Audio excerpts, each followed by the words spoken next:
আসসালামু আলাইকুম রহমতুল্লাহ। আজকে খুবই একটা গুরুত্বপূর্ণ বিষয় নিয়ে আপনাদের সামনে হাজির হয়েছি। বিষয়টা আপনাদের সাথে শেয়ার করব। সেটা হচ্ছে, প্রথমে আমি একটা ছবি আপনাদেরকে দেখাই। এটা একটু দেখবেন এবং খুব গুরুত্ব সহকারে দেখবেন। ছবিটা কি?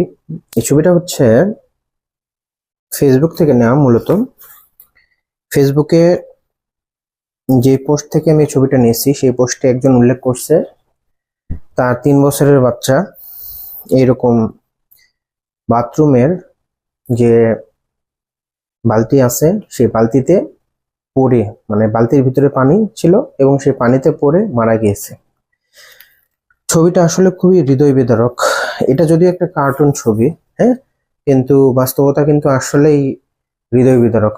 তো আপনারা যাদের বাসায় ছোট বাচ্চা আছে এবং যাদের বাসায় এরকম হয়তো বাচ্চাকে দেখার জন্য আলাদা কোনো কাউকে রাখা হয় না, নিজেদেরকেই কেয়ার করতে হয়, খুব গুরুত্ব সহকারে এই ব্যাপারগুলো খেয়াল করবেন। যদি কখনো বাইরে যেতে হয়, বাচ্চাকে বাসায় রেখে অবশ্যই বাথরুমের দরজা বন্ধ করে রেখে যাবেন।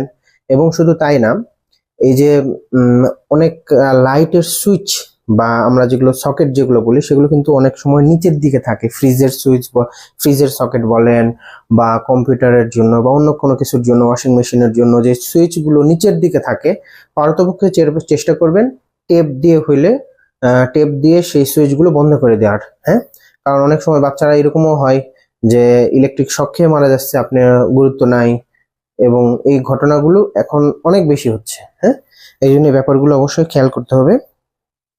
তো আহ, ডাক্তার হিসেবে আমার পরামর্শ এটাই যে অবশ্যই বাচ্চার খেয়াল রাখবেন, বাসার ভেতরে এবং বাইরেও অনেক সময় খেয়াল করতে হয়। হঠাৎ করে রাস্তায় বাচ্চা চলে যায়, মেইন রোডে উঠে পড়ে, হ্যাঁ, তখন যারা গাড়ি চালক তাদের জন্য খুব কষ্ট হয়ে যায় ব্রেক করা, হঠাৎ করে ই করা। হ্যাঁ, এই জন্য ছোট বাচ্চাদের তো আসলে আপনি বলে কোনো কিছু ইয়ে করতে পারবেন না।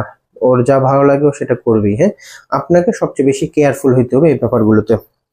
তো এই জিনিসটা আসলে খুব বেশি হৃদয় বিদারক ছিল, এবং ভবিষ্যতে যেন কখনো কারো এই ব্যাপারটা না ঘটে, ভবিষ্যতে কখনোই যেন এই ব্যাপারটা না ঘটে, আর সেই জন্য সতর্কতামূলক এই ভিডিওটা করা।